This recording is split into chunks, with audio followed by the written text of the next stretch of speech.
All right, everybody. How is it going?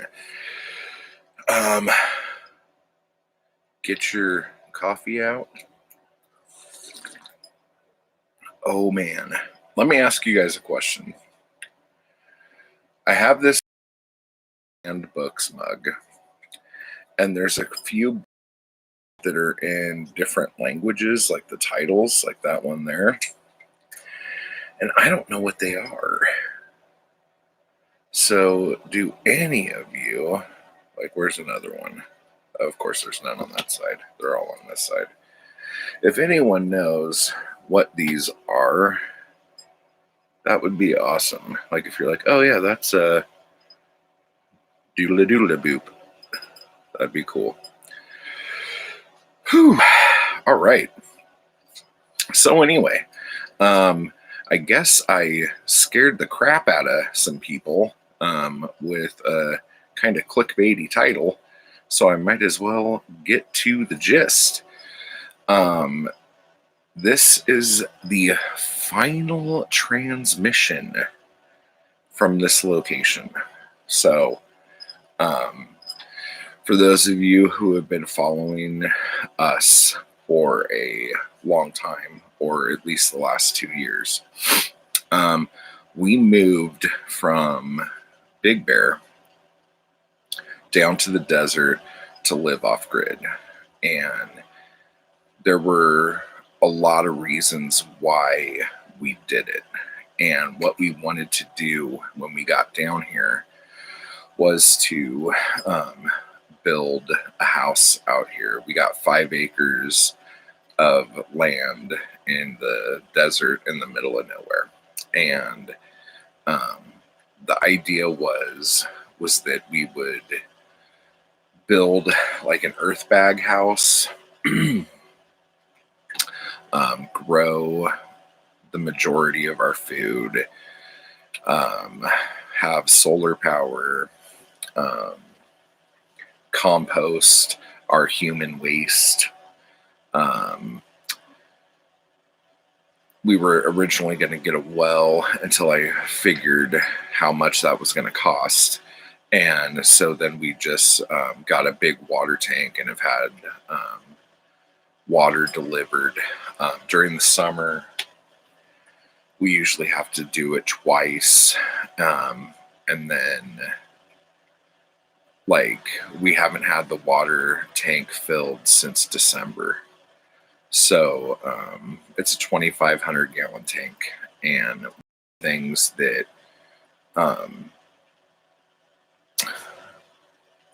we've learned out here is how much water we use when we were living in the city. Because it was something like, on average, a person uses about 60 gallons of water a day, I think is what the statistic is. And then if you have multiple people in your house, that adds up really quick. And we got down to where we were using, I think between all of us, like in between 8 to 12 gallons a day. So just little things like that, trying to just be like self-sustaining.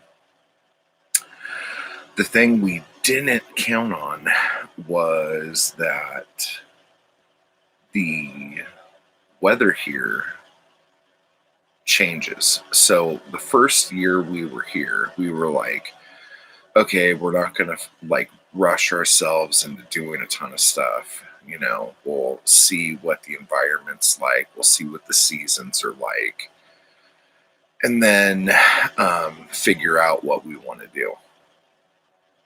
So that first year, that first summer, we moved out here May 30th, I think, in 2019. And that, was it 2019? Yeah, I think it was 2019. And that first summer was Absolutely beautiful. Like, it was hot, but it never got too hot. The wind wasn't blowing like crazy. Um, we we ate outside every night. Um, I cooked outside most of the time. It was just that first summer. Like, there were some hot days, but it was just beautiful. And because we are so far away from other people, it was just like, I don't know. I can't explain that first summer here. It was just, um, then by the next year, and that first winter, it freaking snowed here on Christmas to the point where they had to like close roads, which was crazy. Um, but the following summer, last summer, the weather was so drastically different. Um, it was over 100 degrees. I want to say for like July until I think October, like middle July till October. And it was just unbearable. Like, it was getting up to like 120, like when we were in the trailer here, because the trailer's not very well insulated, obviously. And we thought that our brain cells were deteriorating, like being fried. Long story short, too late. Um, Last summer, we decided we couldn't stay here in another summer. Um, it's too drastic. Like, the whole idea of staying somewhere for a year to see what the weather's like, then to have the weather completely change the next season, it just doesn't make any sense. So, like, this last winter, I think we got a dusting of snow one day, um, but the wind since fall has been absolutely crazy. Like, we had like I think 2 or 3 really big windstorms the first year here, and since then it has just been to the point where you can't be outside. You feel like you're getting shot with like salt pellets. It destroys everything. So most of the stuff we had outside is destroyed, like the sun and the wind and the sand. Um, really just tore a lot of our stuff up. And so we've been looking for a place to go, and we found a really amazing house, not in Big Bear proper, but on the outskirts in another little community. So, and we knew about the house back in like August, and we have been kind of stop and go ever since then.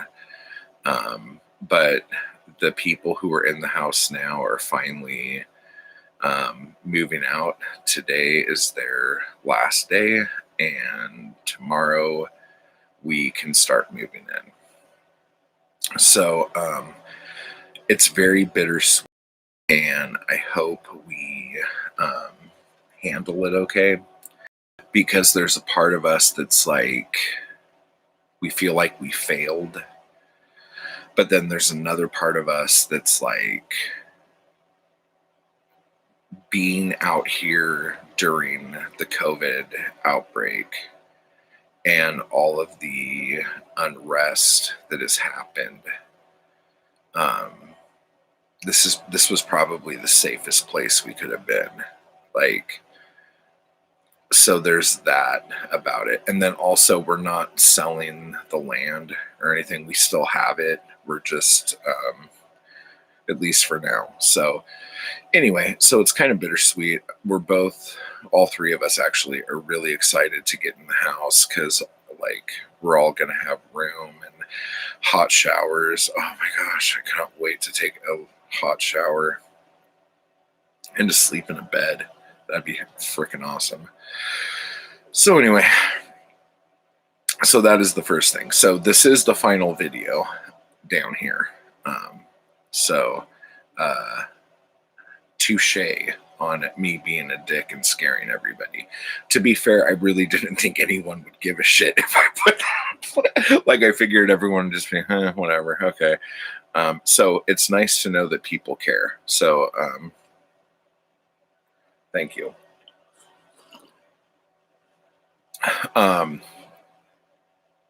The other thing is, this week I posted a video about trigger warnings. And in talking to, and then I recorded another video to talk about the conclusions I've come to, and my computer lost the video, or it didn't record the video. Like there was a syntax error or some crap. So I lost it, and it was a long video, and I didn't want to go back over everything. So I'll just give you the gist of it here. You have a cult following.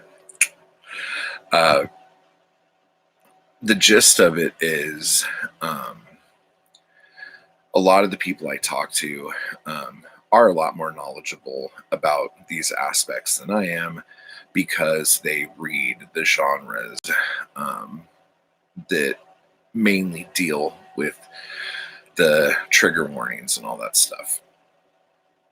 And the conclusion I came to after talking to a bunch of people, because like I was freaking out about everything, more so on a level as a writer who also reads.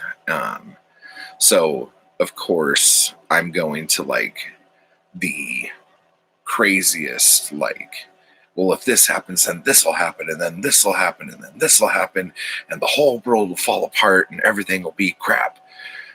Because that's how I jump to conclusions and stuff like that. But the conclusion I came to was that I think the word trigger or triggering has been so weaponized since like 2014 that using that word is immediately going to piss people off. And I'm like, if you just called it like a content warning or a content guideline or something like that, I'm really sure no one would give a shit about that kind of stuff. So I was like about to like do more talking about that. And then apparently, since I don't read romance or erotica, content warnings and content guidelines are already a thing in those books. So being late to the party, yes, I agree. So being late to the party, I basically realized that I mainly need to shut the fuck up when it comes to shit I don't know about. But the other thing is, I can do videos about what my fears are based on how I see the landscape of things. But I need to like make sure those are brought to you guys like that, instead of me saying our trigger warning's bad, and then have a bunch of people arguing or debating over 3 or 4 different things because none of us really know what the fuck the other one's talking about. I need to just in the future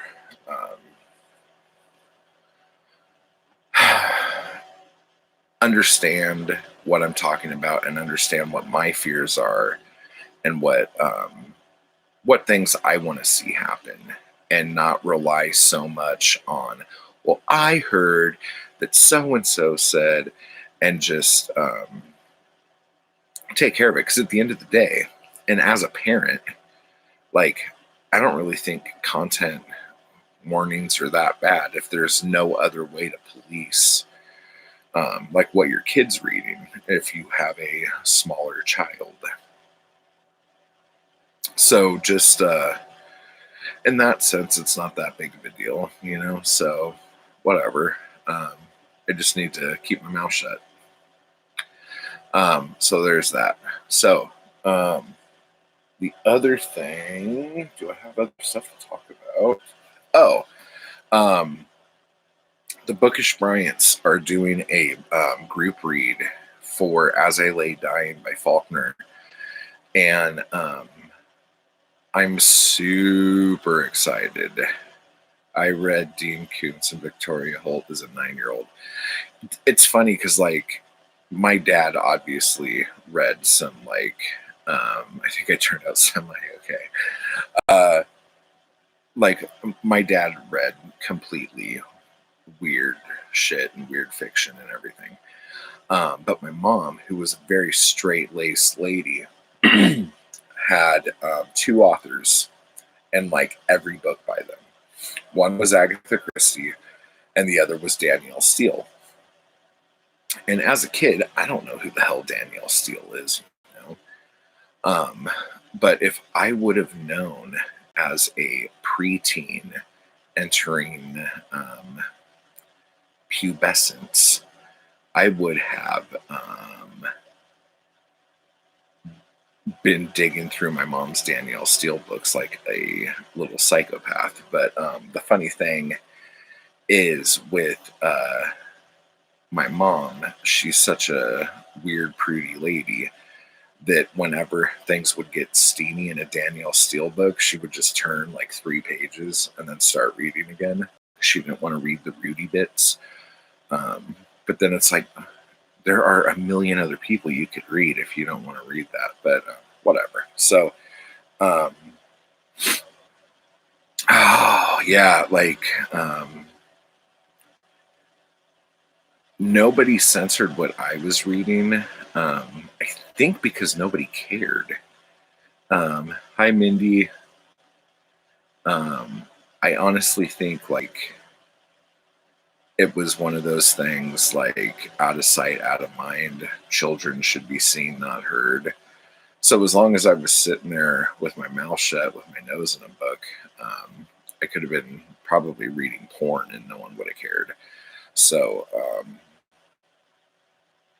yeah, that's the fun bit there.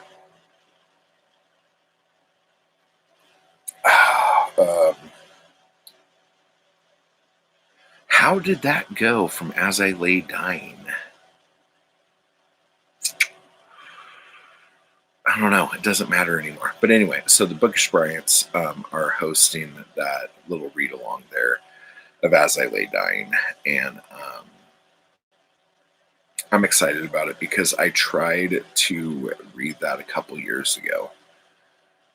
Or actually, it was probably longer ago than that. But the dialect, it's written in the dialect. And it was really jarring, I guess, is the best word for me.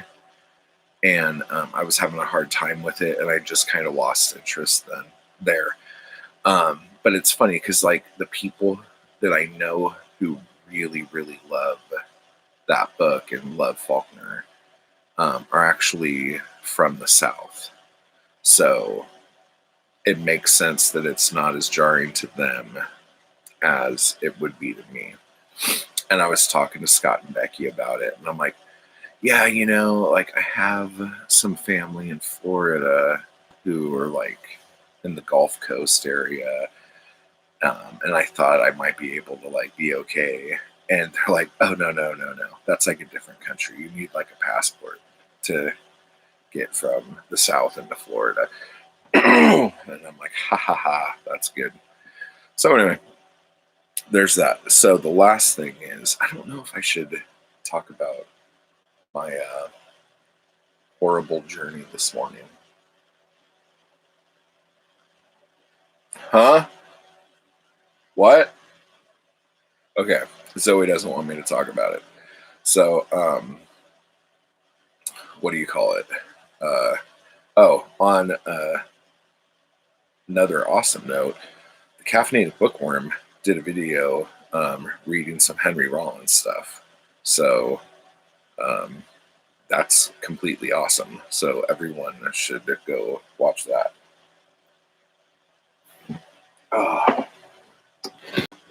I have a fan on down here because yesterday it got hot for the first time this year, and today it's getting hotter than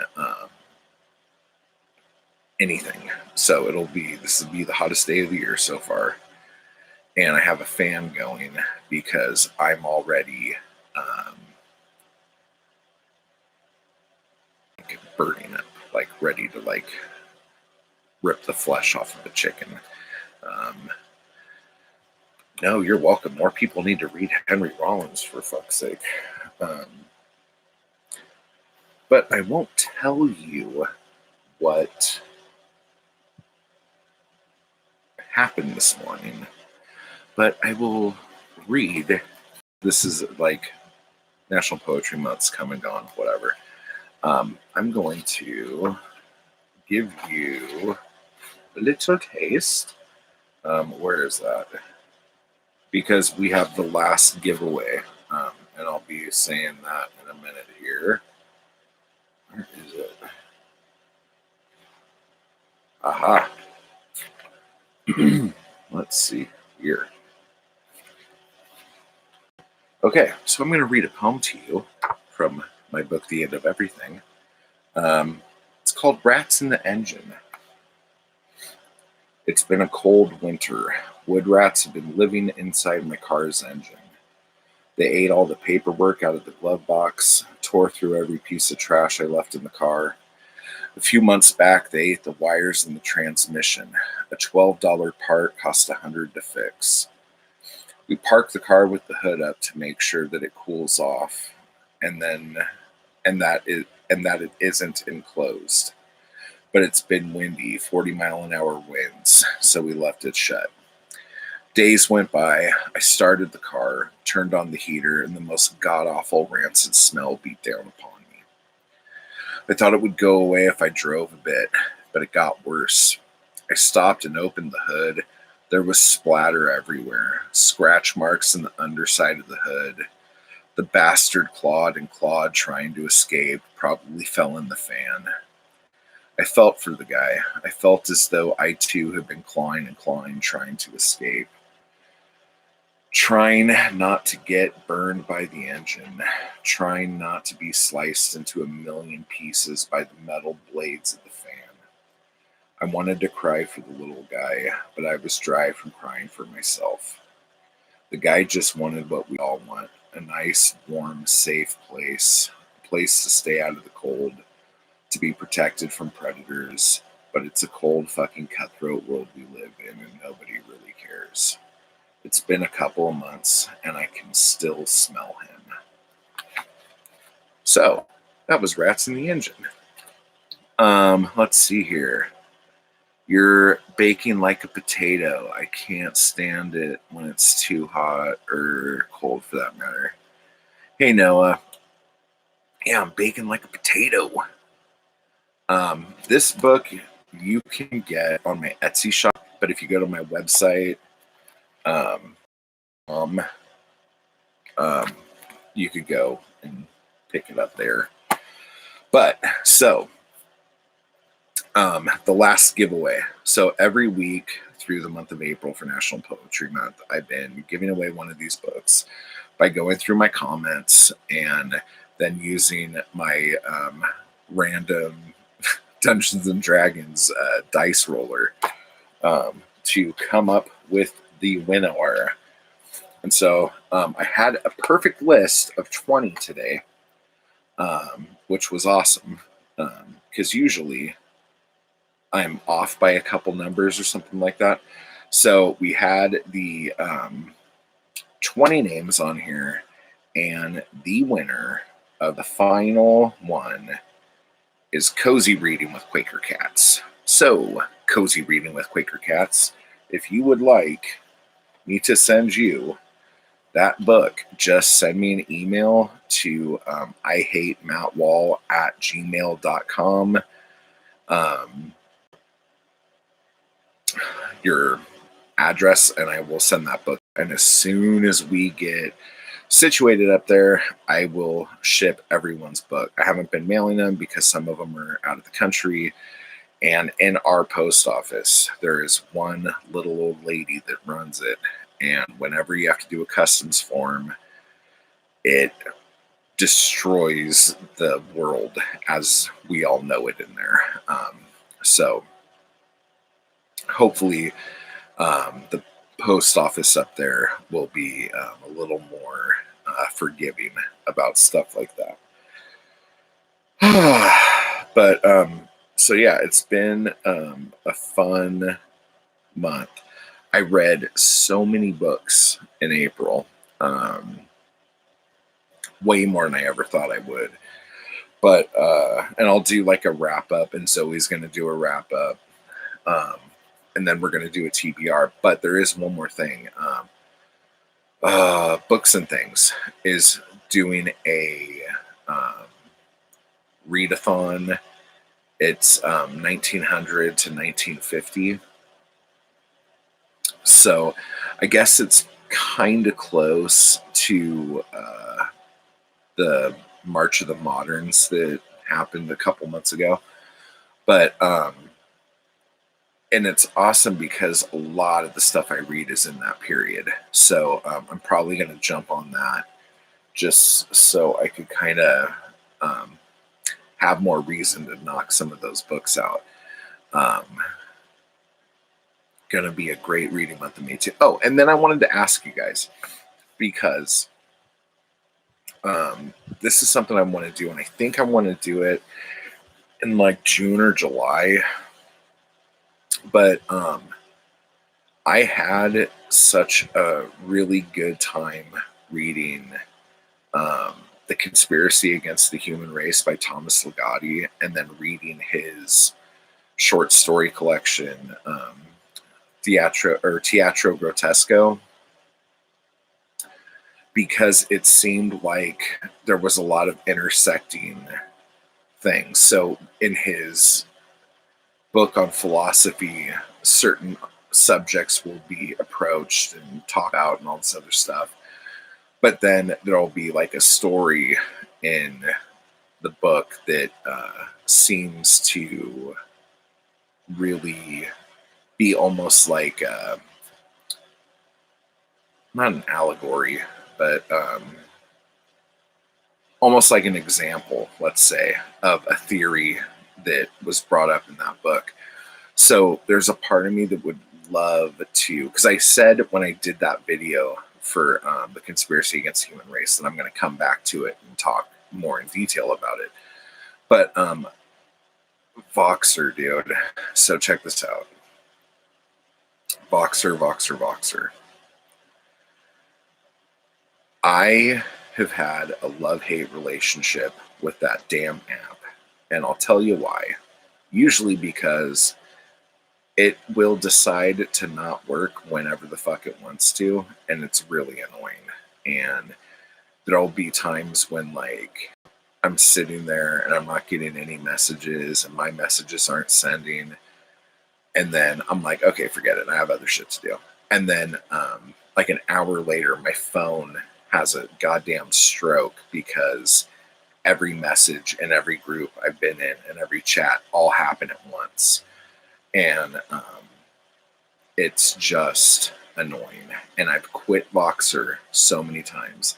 Not just quit it, but like delete the app from my phone. I'm like, I'm never going back to that. I'm on Discord now, bitches.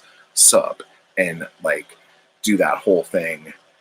And then like I was like describing it like I feel like a prostitute who wants to get off the streets so bad and wants to stop hooking and really wants to just turn their life around. And it's so hard. And then somebody just offers them a couple bucks and then right back to where they started. So that's how I feel Voxer is to me. Because everybody is on Voxer. And when you have a group of amazing people on a platform like Voxer does, it is really hard to turn away from it. And it's even harder to turn away and then get everyone to go over to another platform. So I'm back on Voxer now. So you can hit me up there if you want. The Faulkner read along has a chat on there. But why I brought this up is because having a and it might, like, I would say I think it's just me, but it's not. Like, so many people I know have problems with Voxer. It's not freezing here anymore at night. So warm. Oh, in Sweden. Oh man. Yeah, last night. Shoot, the weather. Just get me out of here. Like, I'm done. But anyway, so having a Voxer chat and being able to read The Conspiracy Against the Human Race with Teatro Grotesco, I think would just be so much fun. So if anyone would be down for doing that read along, I think I'll even break it up to where certain stories are read after certain chapters in The Conspiracy Against the Human Race. So if I don't want to put all that time into it if no one wants to do it, but I would love to have that conversation and stuff. So let me know about that. And then, is that it? That might be it, guys. Yeah. Yeah. I think that's all. So, send some heat my way. It snowed here last night. Ugh. Oh my God. Steve's nose just grew so long, it poked through his phone screen and poked me in the eye. Steve, you are a freaking liar, sir. I Voxer you. And to be honest, I even did a little Voxer group with me, you, and Mark. And me and Mark had like this big, long, crazy conversation that I knew blew up your phone, sir. So, yeah. And you didn't even hear about the conversation about where I was going to get your little face logo right there tattooed on my butt. What do you think about that, sir? Yeah, we all had a good laugh. It's going to happen. And then you're going to have to respect me because you're butt. So, with all that said, that seems like an interesting, fun thing to talk about. The read along sounds great. Okay, so Mindy's in. What? Are you sure it was me? The profile with the super sexy icon. Yeah, the one with like you topless on a boat from like 80 years ago. Is that the one you're talking about? I think that was the profile picture it had. It better be. I'm sure I've talked to you before about it. Didn't we talk about Philip K. Dick? And I'm like, oh, I read this Philip K. Dick story. It's so good. And you're like, yeah, no, I don't know about it. How dare you?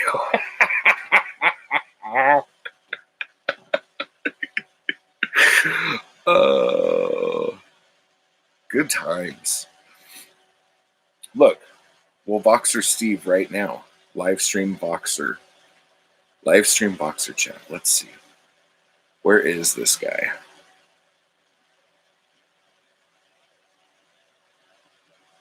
He's got to be here somewhere.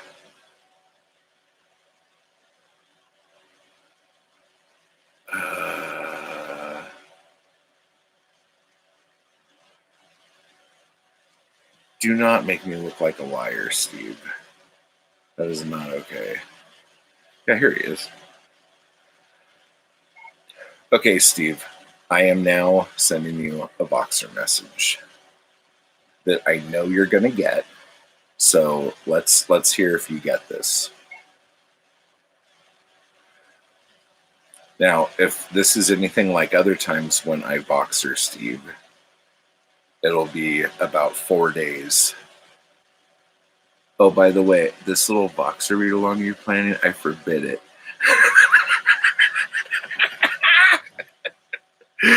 Now that I'm a super important influencer, all read alongs must have my approval, and this one don't. Oh man, we were gonna do this big trollop one. Live stream Steve harassment. Steve, like you're messaging me, you're leaving comments in the chat, and your Voxer should be going off right now. You haven't even listened to the message yet. It says it's been delivered, but nothing has happened. Anyway, this is too much. I gotta make some coffee, Steve. Like, we don't have time for this stuff. It's a weekend. It's nice out.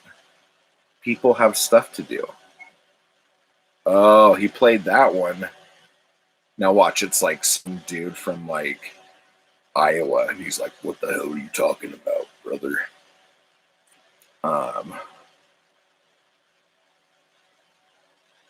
Coffee, yeah. I What the hell are you talking about, brother?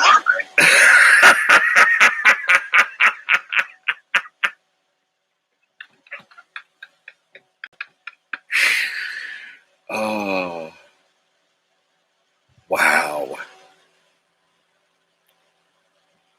That was... I've never heard Steve do a voice like that before. That was a really good voice, Steve. You should do more, like... I want you to read audiobooks. I want you to do all the Bronte sisters, like record the audiobooks so I could listen to those. But I want to hear them out of your voice. Who's this Steve dude? New phone. Who this?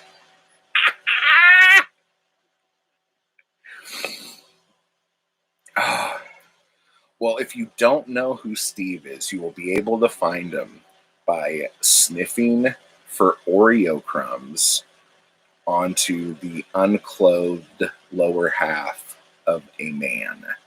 So just start hunting around and you'll be able to find him. So yeah, so Voxer's a lot of fun. He still hasn't listened to the first message I sent him, but that's probably because he heard me do it on here. We'll give him credit for that. But yeah, so anyway, so Steve's in for the Legati read along because he's a super important major influencer, and I now have his approval for that. So that'll be fun. And then I think Steve said he was gonna... Steve dude sounds cool and young and sexy. I don't know if you guys remember, but like a couple years ago, I had this weird dream that I was at Steve's house, and I ratted him out to his shirtless houseboys that he did booktube videos and talked about him online, and they got all mad at him and left, and Steve chastised me like you would not believe. Just like screamed at me like, how dare you tell people that I talk about him on the internet. And it was the funniest dream I ever had, but it like freaked me out, and I woke up and I like made a video about it immediately. But anyway, yeah, the Steve guy sounds super cool. I think Steve said that he was going to do a one-man play of The Road by Cormac McCarthy because it's one of his favorite books. And so that would be kind of interesting. I wonder how he would act that out in his place. It would just be him and Frida. They would be like the two characters. It's going to be interesting. I can't wait to see it. You were dreaming about Steve and shirtless houseboys, and that is all I'm going to remember of this live stream. Yeah, and so for those of you who came late, because you saw that it said that this was the final video, It's the last video I'm going to be doing from this location. So next time you see me, I will be in a new place. Oh, Mr. Steve. Yeah, you missed a ton of stuff about Weird Mask. I've been doing updates on that since January, sir. No, but you got to finish that cereal and get it to me so I could put that up on the site. But the other thing about it is, and if Steve could get that done, I will try to put together that big paperback of like the best of Weird Mask stuff and make that all nice and beautiful. So yeah, I think that's it. So I'm going to go ahead and make some coffee and start packing. So I hope you guys have a wonderful weekend. Wish us luck, and I will talk to you later. Bye-bye.